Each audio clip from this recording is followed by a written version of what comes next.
आज का हमारा टॉपिक है नेचर ऑफ अकाउंट्स। इसे हम हेड ऑफ अकाउंट्स भी कहते हैं। कंप्लीट अकाउंटिंग बेस करती है 5 या 5 नेचर ऑफ अकाउंट्स पर। पहला नेचर ऑफ अकाउंट है एसेट्स, दूसरा नेचर ऑफ अकाउंट लायबिलिटीज़, तीसरा nature of account capital, fourth nature of account revenue, पांचवा या fifth nature of account expenses.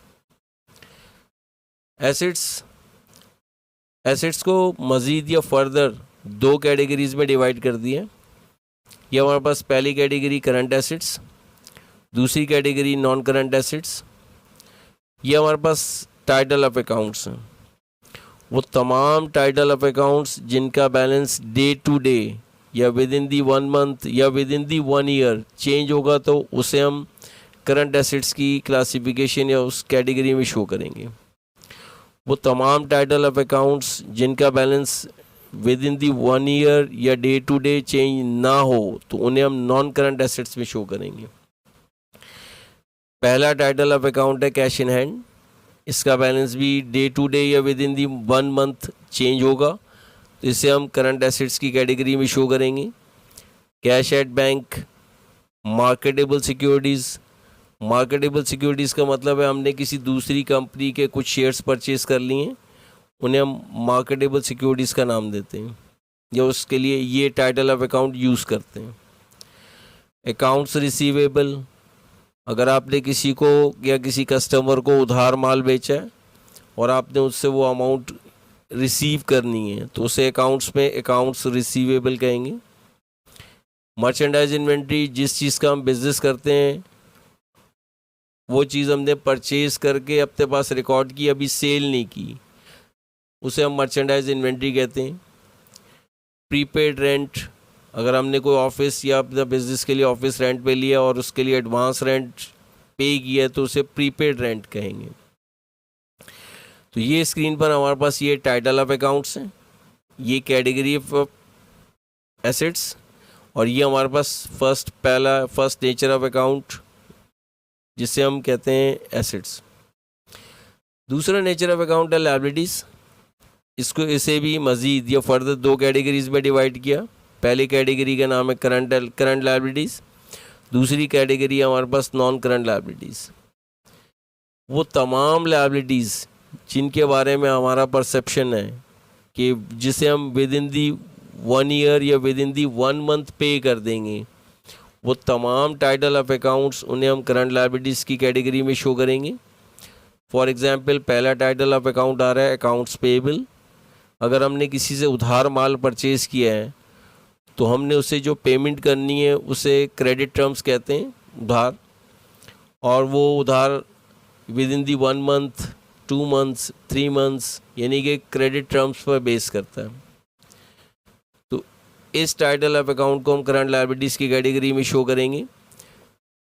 Salary payable, अगर किसी स्टाफ से हमने काम ले लिया या उससे पूरे मंथ में काम किया है तो उससे हमने जो सैलरी पे करनी है उसे सैलरी पेएबल कहेंगे। इसी तरीके से हमने कोई ऑफिस वगैरह रेंट पे लिया है और 1 मंथ पूरा होने के बाद जो रेंट हमने पे करना है, अदा करना है, जो अभी हमने पे नहीं किया तो उसे हम रेंट पेएबल कहेंगे। नॉन करंट लायबिलिटीज़ की कैटेगरीज में ये कुछ टाइटल ऑफ अकाउंट्स हैं।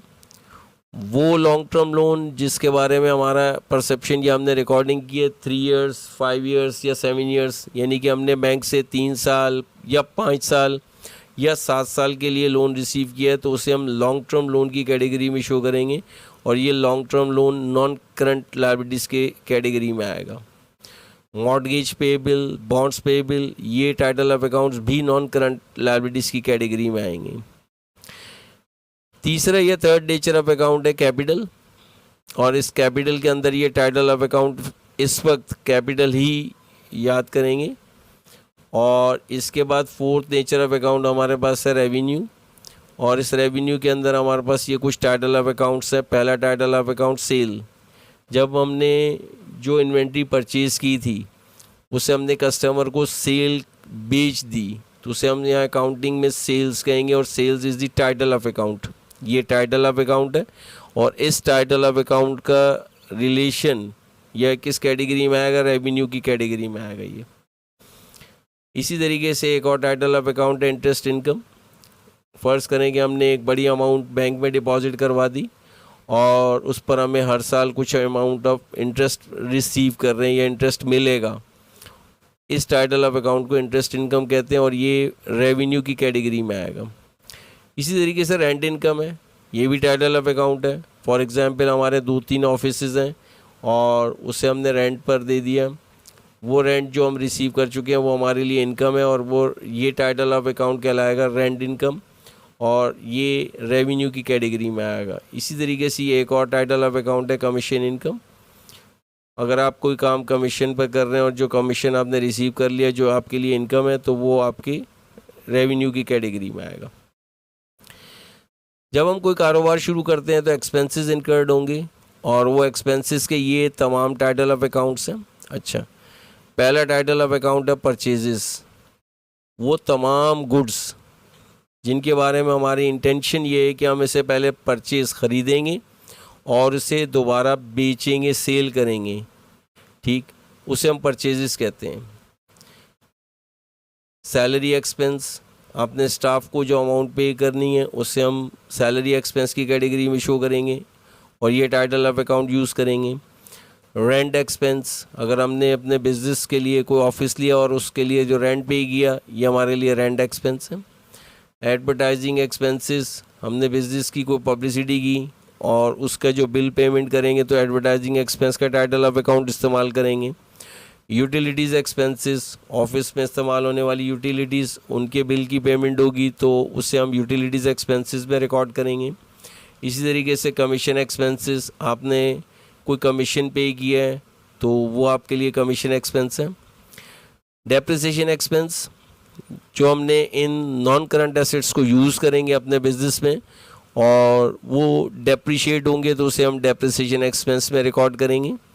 इसी तरीके से हमने जब कस्टमर को हम कुछ गुड्स उधार या उधार पे माल बेचा और वो अमाउंट जो कलेक्ट नहीं होगी या नहीं हुई तो उसे हम बैड डेट्स एक्सपेंस के तौर पे शो करेंगे और ये हमारे लिए एज एन एक्सपेंस है। ये तमाम टाइटल ऑफ अकाउंट्स एक्सपेंसेस हैं और हम इन्हें तमाम टाइटल ऑफ अकाउंट्स को एक्सपेंस की कैटेगरी में शो करेंगे।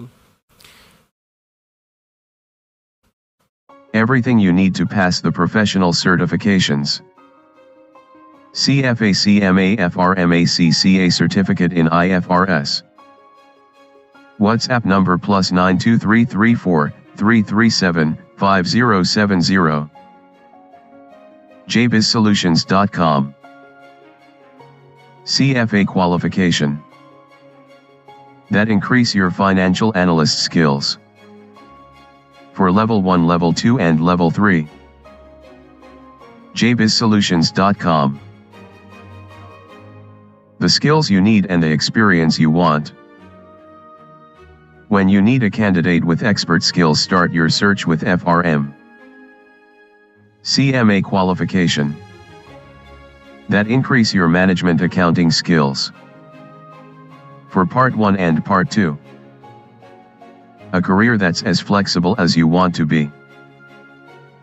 Certificate in IFRS that increase your financial reporting skills for Module 1, Module 2, Module 3 and Module 4. JBiz Solutions. Contact WhatsApp number +92334 337 5070. jbizsolutions.com